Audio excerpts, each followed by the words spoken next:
नमस्कार साथीहरू, सम्पूर्णलाई हाम्रो यस च्यानलमा हार्दिक स्वागत गर्न चाहन्छु। आज हामी कोरियाको परम्परागत तथा ऐतिहासिक गाउँ घुमेर हेर्नेछौँ। कोरियन गाउँको अति नै रमणीय स्थानहरूको अवलोकन रहनेछ आजको यस भिडियोमा। पुराना तथा परम्परागत अति नै सुन्दर घरहरूको अवलोकन गर्नेछौँ। त्यहाँ वरपर रहेका सुन्दर बगैँचा तथा बगैँचामा रहेका विभिन्न रङ्गी-चङ्गी फुलहरूको विशेष अवलोकन रहनेछ। यस्तो गाउँमा पनि कति मजाले बगैँचालाई काटछाट गरेर व्यवस्थित तरिकाले सजाएर राखिएको छ। यस्तो त नेपालमा कुनै विकसित सहरहरूमा पनि बिरलै देख्न पाइन्छ। सुन्दर गाउँ बस्ती छिचोल्दै अगाडि बढेको छ बाटो। वरिपरि मनोरम दृश्यहरूले मनै लोभ्याएको छ।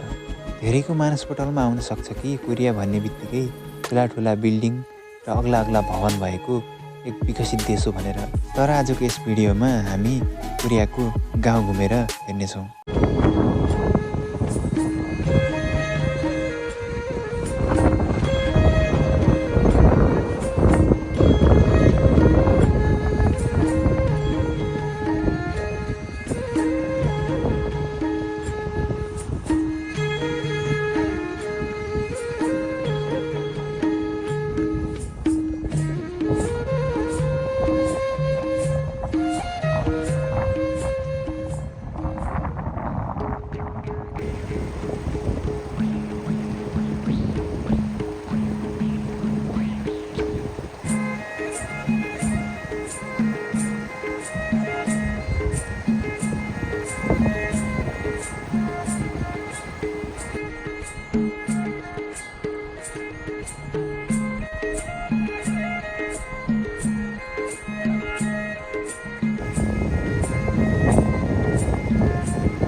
कोरियाको इसानसीमा रहेको गाउँ। सानो गाउँ छ तर एकदमै सफा स्वच्छ हरियालीले भरिपूर्ण गाउँ छ। मान्छे खासै छैनन्, वाला पनि छैन। एकदमै सहरमा बस्नुभन्दा यहाँ बस्न एकदमै आनन्द आउँछ। आजको मौसम पनि एकदमै राम्रो लाग्छ मलाई चाहिँ। यो मौसम चाहिँ अति राम्रो छ। जताततै हरिया फाँटहरू,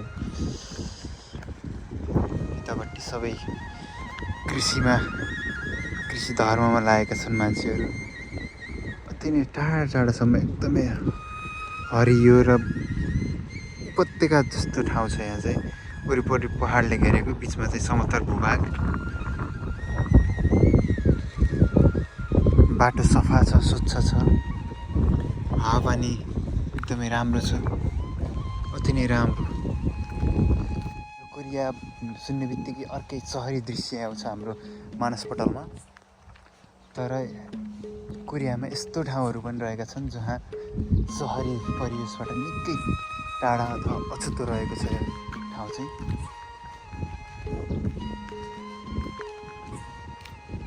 एकदमै हिँड्न पनि एकदमै रमाइलो, एक्लै हिँड्नलाई एकदमै शान्त पिसफुल वातावरण छ यहाँ चाहिँ।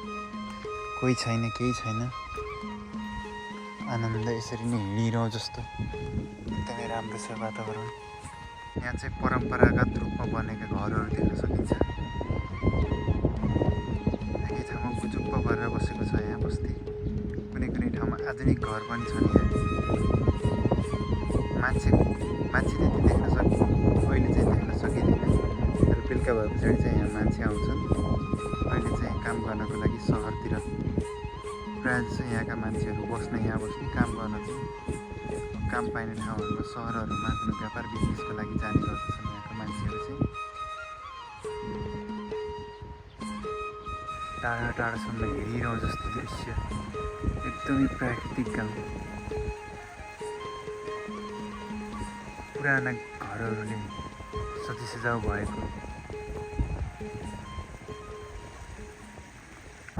कोरियाको गाउँमा चाहिँ यस्तै आउटडोर जिमहरू ठाउँमा राखिदिएको छ ताकि मान्छेहरूले त्यसमा जिम गरेर सामान्य शारीरिक राखिएको सक्छ सायद।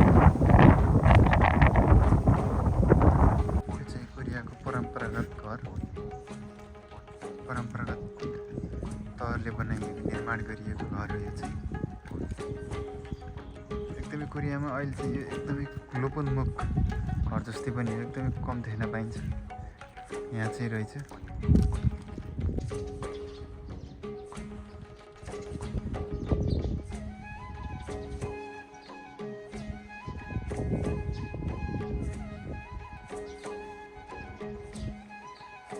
अति नै सुन्दर प्रकृतिको घर। यो चाहिँ भर्खरै नयाँ बनेको जस्तो देखिन्छ।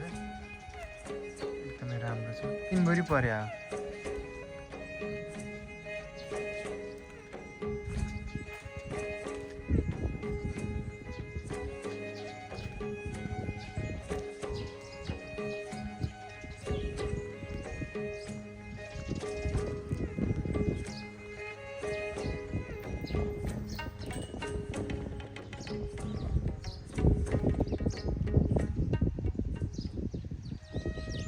सुन्दर पार्क छ।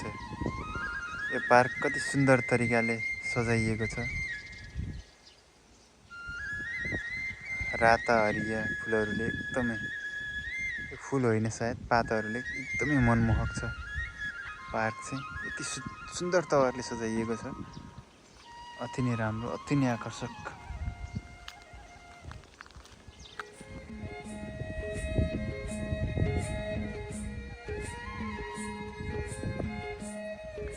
यो मौसम चाहिँ फुलहरू फुल्ने मौसम हो। धेरै प्रकारका फुलहरू फुलेका छन्। यो चाहिँ साकुरा मात्र पाइँदैन यहाँ, धेरै फुलहरू पनि छन्।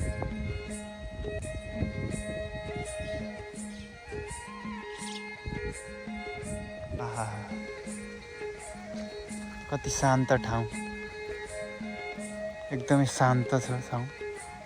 म चाहिँ अहिले गार्डनभित्र छिरेको छु। एकदमै शान्त मनमोहक रहेको छ यहाँको वातावरण चाहिँ। कोही छैन यहाँ, मान्छेहरू मोबाइलहरू।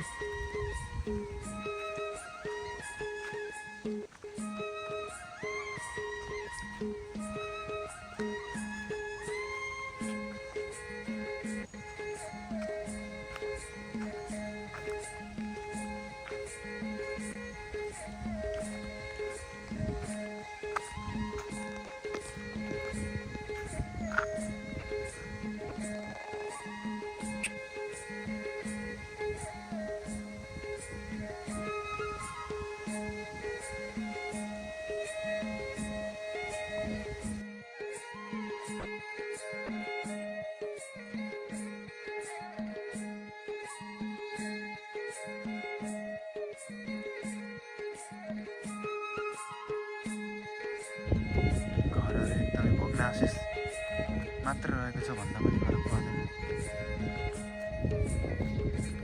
कुनै घर भत्किसकेका छन्, कुनै घर भत्किने अवस्थामा रहेका छन्, कुनै घर एकदमै मान्छे बस्न लायकका छन् अथवा मान्छे बस्ने पनि गर्छन्। यहाँ एकदमै सुन्दर गाउँ बस्ती छ। यहाँ नेपालकै एउटा झलको दिने जस्तो बस्ती छ। गाउँको बिच हुँदै हिँडिरहेको छु म चाहिँ। एकदमै नेपालकै झलको आयो मलाई चाहिँ। यहाँ वरिपरि सुन्दर गाउँ बस्तीहरू निहाल्दै हिँडिरहेको छु म चाहिँ। एकदमै रमाइलो भइरहेको छ मलाई चाहिँ। शब्दमा कसरी बयान गर्नु,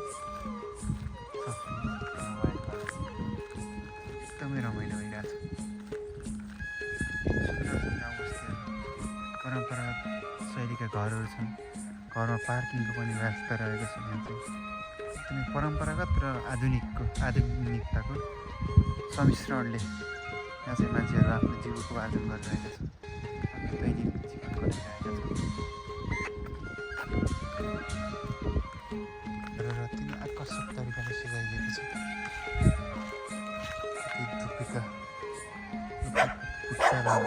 कति राम्रोसँग राखिएको छ।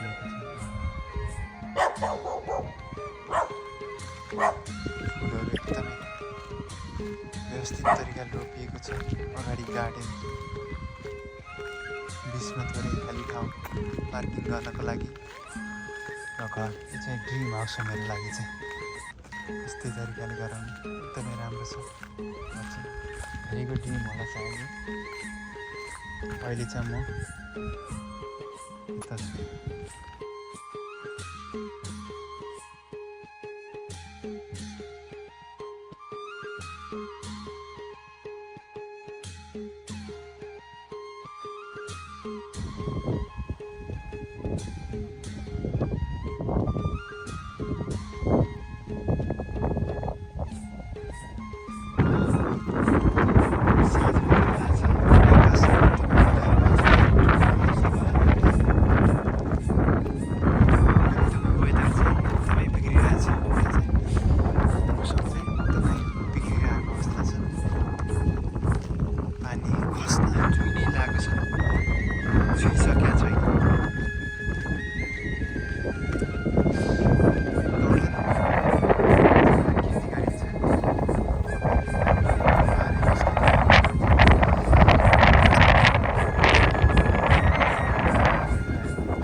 शब्दमा बयान गरेर सक्दिनँ यो मौसम मेरो लागि कति प्यारो छ भन्ने कुरा।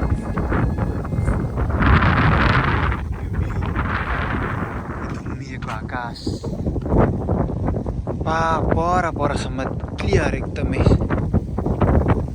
टक्कै देखिने पहाडहरू, अनि यो एकदम निचोडले चलेको हावा यति प्यारो लाग्छ कि यी शब्द छैन।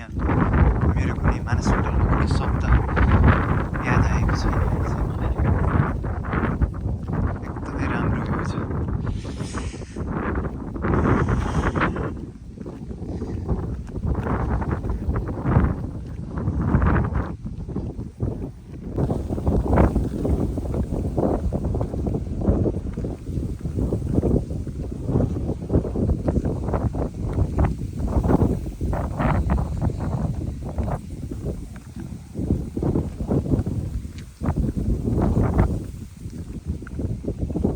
एकदमै धेरै धन्यवाद। यदि यहाँसम्म भिडियो हेर्नु भएको छ भने, छैन भने पनि धन्यवाद। हेरेर गइसक्नु भएको छ भने पनि। अब चाहिँ म रुममा आइपुग्न लागेँ। पानी पनि यसरी ठुलो पर्ला जस्तो छ। अर्को भिडियो पनि मैले लिएर आउने प्रयास गर्नेछु यस्तै। कृपया च्यानललाई सब्सक्राइब गर्नु भएको छैन भने सब्सक्राइब गरिदिनु होला। अर्को भिडियोमा फेरि पुनः भेट्ने बाचासहित